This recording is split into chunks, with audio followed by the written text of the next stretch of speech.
Sinai, modern-day Iraq. Not one great unitary state like Egypt, but competing groups of rich city-states. But the same problems confront the rulers. How do you control these large, prosperous, but always turbulent populations?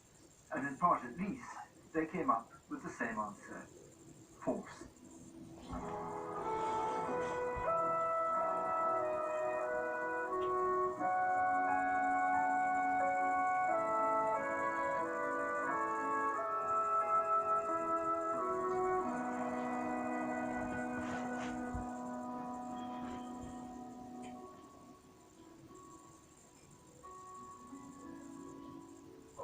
You can see this object in close-up and browse hundreds more at the A History of the World website. Go to bbc.co.uk/A History of the World.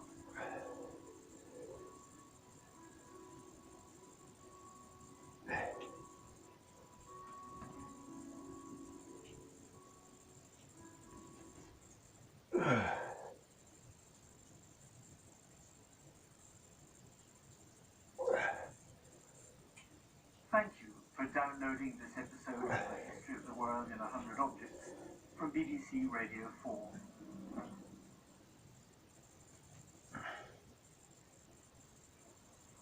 At the centre of pretty well all great cities, in the middle of the abundance and the wealth and power and busyness, you'll find a monument to death on a massive scale.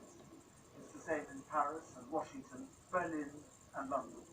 At the moment, I'm standing in Whitehall, just a few yards from Downing Street, the Treasury and the Ministry of Defence, where the cenotaph marks the death of millions in the great wars of the last century. Why is death at the heart of our cities? Perhaps one explanation is that in order to retain the wealth and power that our cities represent, we have to be willing to defend them from those who covet them. In this week's programmes, I'm looking at the moment about 5,000 years ago, when people first started living in cities.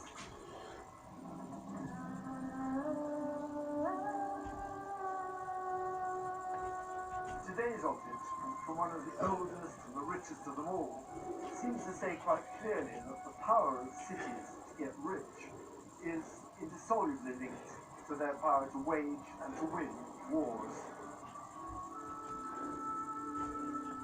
For the Iraqis, it's a symbol of their very long tradition being one of the center of civilization.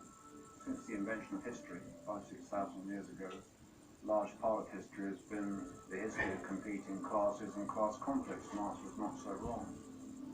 A History of the World in 100 Objects.